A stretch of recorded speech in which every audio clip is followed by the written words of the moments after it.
Money FM 89.3, the best of the afternoon update. Welcome to Industry Insight on Money FM 89.3, where we break down complex business trends shaping Southeast Asia, one conversation at a time. Now, over the past few weeks, we've been looking at how cybersecurity is evolving, from growing AI bot traffic to the regional gaps in cyber readiness. But today, we're zeroing in on something different. What happens when threats no longer announce themselves and the lines between your network and your defense strategy begin to blur?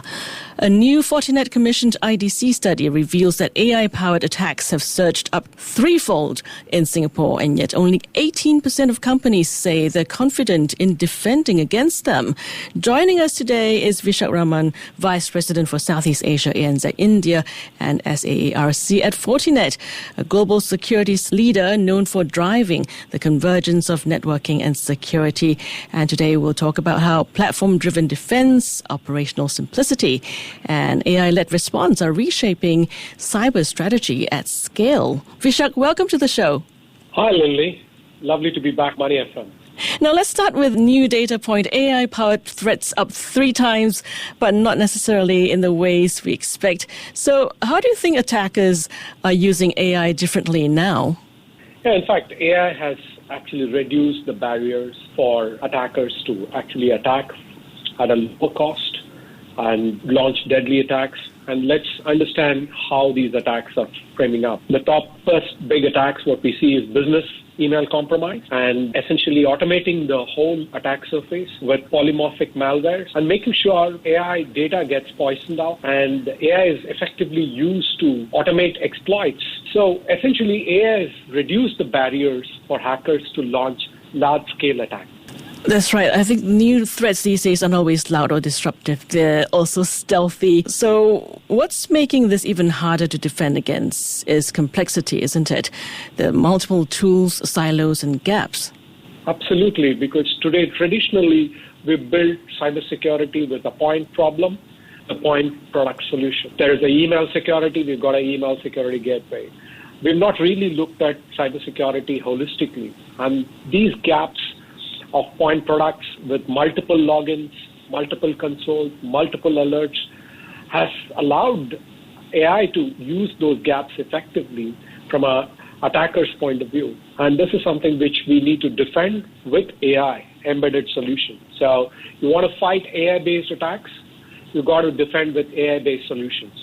Vishak, can you tell us roughly how many of these security tools do enterprises use? Traditionally, when you walk into a large enterprise, anywhere between 25 to 30 different security control points exist in a large enterprise. And that's what organizations are mired with multiple point products. And they don't have a unified view of their threat posture. And if they can detect an attack, how can they remediate it faster? So idea here is to really bring in a platform-based approach which synchronize your entire control points of this 25 to 30 different control points to one unified way of approaching cybersecurity in terms of policy, enforcement, detection of an attack, and remediation of an attack needs to be simplified using a platform-based approach. Talking about simplifying things, I think that's a good segue to your security fabric approach at Fortinet. For someone less technical, how does a platform-based model help businesses protect themselves more effectively? If you could perhaps give us an analogy. If you were to look at it, you have an email security gateway. That's a standalone device. And it alerts a phishing email attack and says, hey, you got to block this phishing email. But again, that phishing email can come as an embedded attachment to a Word doc. So your firewall needs to understand that, just not only your email gateway. So already you've got 2 different control points, whether it's an email security gateway or whether it's firewall control. So how do the firewall and the email synchronize these alerts together? You need to have synchronization between these 2 control points. Whether it's firewall, whether it's your domain name servers, they need to protect against these phishing attacks and block the access gateway level itself. So that's a live example of how you actually engage 3 different control points, your firewall, email security gateway, and your DNS-based solutions to prevent against a phishing attack. So this complexity grows much higher when you have attacks launched by AI, looking at your zero-day threats and making sure they enter it via a vulnerable point. So you need to have a coordinated approach across these control points, your domain name server, your DNS, your firewall, and your email. So how do you actually stitch a comprehensive platform-based approach of defending these attacks?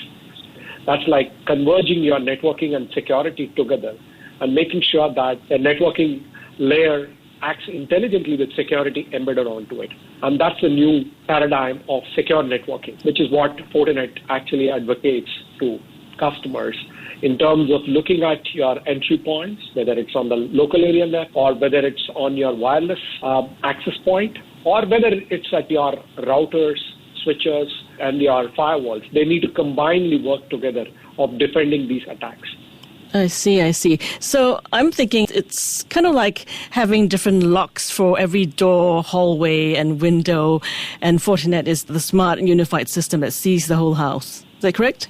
Yeah, absolutely. Our Fortinet Fabric solution integrates all of these different locks and allows you have one single update, one single policy, and those individual separate locks does this function effectively with a defense in depth strategy as well. So we are not compromising the depth of each functionality, but at the same time, bringing in this whole orchestration layer together in terms of combating this multiple locks to work synchronized with having one single alerting mechanism, which is triaged, one single console to enforce the point of your good policy to lock that particular entry point. And this isn't just for the big players, is it? A lot of mid-sized firms in Singapore don't even have a full-time chief information security officer. Correct. And attackers don't distinguish between an SMB or a large enterprise.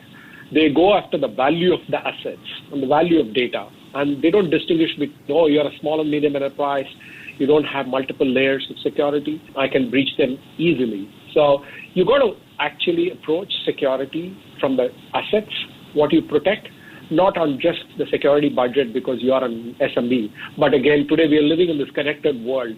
Your suppliers, your employees, all are interconnected, and work from home, hybrid workforce has actually created multiple entry points. So it's not about the enterprise security posture anymore, but it's about what's happening on your connected enterprise, whether it's your suppliers, your employees, your hybrid workforce. So you've got to have a common security posture across, whether it's your an SMB or whether it's your a very large enterprise. Shifting to manufacturing and infrastructure sectors, let's talk about the vulnerabilities. In terms of operational technology and IoT, what are you seeing? Well, this is a very interesting space. When you really look at operational technology, the whole convergence on IT and OT is actually happening. Businesses start to demand your production capacities reported. And no more it's just the operational technology team who reports back. They want to do predictive maintenance in the manufacturing plant. So there's a lot of data and sensors which is getting integrated with the traditional IT platform. And guess what? IT platforms are well updated because they operate on a very well-defined TCP/IP protocol, whereas the operational technology comes with a very diverse set of ecosystems. Whether it's office sensors, whether it's your air conditioners, whether it's your door sensors, whether it's your production facility. They work on a completely different protocol, and that needs to have visibility and control, given it back to IT, because the convergence are actually happened. So any hacks on OT can disrupt lives. It affects economy. It affects the whole digital trust, what we have built. So we are no more living in this IT world. Today we are living in this interconnected IT-OT world, and we are getting into this whole converged cyber-physical, and that's where cybersecurity needs to be strengthened at the OT side of it, with gaining better visibility and better control on each one of those areas. And using behavioral analytics as well, I suppose. Yeah, because you need to really baseline your OT normal traffic and abnormal traffic. In a manufacturing plant, towards the end of your month end, you have a large invoicing capability which is actually happening. So you need to really use behavior anomaly detections, and you need to baseline your OT traffic, just like what you do in your network in your traditional IT traffic. And for that, you need to have visibility first of the legacy OT protocols, and making sure that that visibility is given back to the IT team, because we are living in a converged world today. Now, that brings us to a concept I saw in your latest reports, exposure management. How is that different from traditional threat detection? So if you really look at threat detection is reactive. You have an attack and you start going after it, and then you sort of patch the vulnerability system. But what the concept of digital risk management and digital risk profiling, we call it as external attack surface management, EASM, where you take security approach outside it, and whereby we have a product called FortiRecon, where we look at outside in view of an organization's assets. The assets could be your domain names, your footprint in your hybrid cloud. It looks at security from outside in, and look at what are the risk profiling, what you have, which are the credential leaks, what is happening to your brand, is somebody misusing your brand, is somebody misusing your domain for launching a phishing attack, are they using your domain to launch a business email compromise. So essentially looking at security not inside out, but outside in. And this is where it's getting a lot more popularity with external attack surface monitoring, where you have a risk profiling of your assets, which are distributed across your network, your hybrid cloud, your devices spread across, and making sure that you get a visibility of what is your risk profiling from an outside-in view. And then you start looking at your security. So it's a different approach of profiling your security risk. These days, Vishak, we've been seeing a lot of people talking about building the future of smarter security operations. And you've painted a picture of where defense is heading, more predictive, more autonomous. So what does an AI-driven security operations center actually look like? So if you really look at AI-based security operations center, we are addressing three important problems for a customer. First and foremost, detection of an attack. So whereby actually use AI effectively in terms of looking at your security infrastructure, whether it's your level 3 operations with your security operations center, where you effectively use your SIEM, security incident and event management system, your security orchestration, whereby you enhance your detection capability in your security operations center.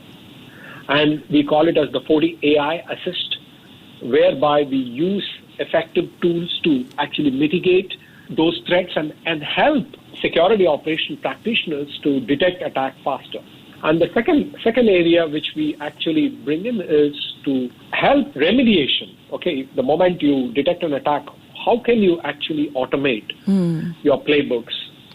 Or if a ransomware is detected, how can you make sure that different control points can take up the signature and automatically update it? So the remediation part of it is equally important. And we use effectively AI solutions embedded into 40 plus of our products to bring down this remediation, essentially reducing the time to remediate.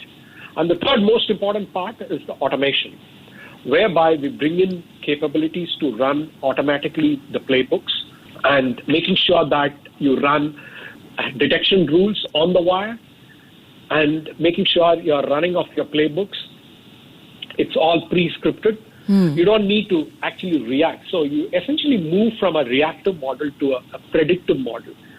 And more importantly, it helps you to absorb the third-party threat intelligence. That means you want to consume threat intelligence across multiple platforms so that you know who's attacking you, what are their motives. So essentially tracking your adversaries predictively rather than being reactive. Okay. Now, let's talk boardrooms. What mindset shift do you think business leaders need to make 2025 in this year? Yeah, I think the first and foremost, we got to look at security not from a reactive point of view. If a breach happens, people tend to sort of react it and then start the security spending on it. Rather than spending on security reactive, we got to really look at proactive way of looking at security, whereby you start looking at simulating real-world attacks. You start using frameworks like MITRE ATT&CK framework and making sure the frameworks are well adapted, and making sure you use tools like FortiRecon to map your external attack surface management and the risks what they actually pose, and also automating your testing and your response workflows. Essentially, you deploy breach and attack simulation exercise, cyber drill, and most importantly, strengthening your human firewalls, whereby you train your employees against an unforeseen click-through. So training is an important part, and strengthening your human firewalls is a very, very basic hygiene in building the entire cyber resilience framework and moving away from a reactive part of it. To summarize, we got to really look at simulation of adversaries. We got to really adopt the threat modeling frameworks like MITRE ATT&CK framework, which is very popularly known. Look at your external attack surface management and look at automating your testing and response workflows, and leverage dark web and threat intelligence effectively. And last and most important, train your team against cyber drills so that they don't become the weakest link into your entire cybersecurity kill chain. All right, we'll have to leave it there. We've run out of time, Vishak. Thank you so much. This is a timely reminder that in cybersecurity, what you don't see often hurts the most. Vishak Raman from Fortinet Global Cybersecurity Solutions and Services Company. Thank you so much for your insights today. Thank you, Lily. Lovely connecting with Money FM audience. To listen to more great interviews, download our podcasts at audio.sg or download the audio app. That's AWEDIO, audio at the App Store and Google Play.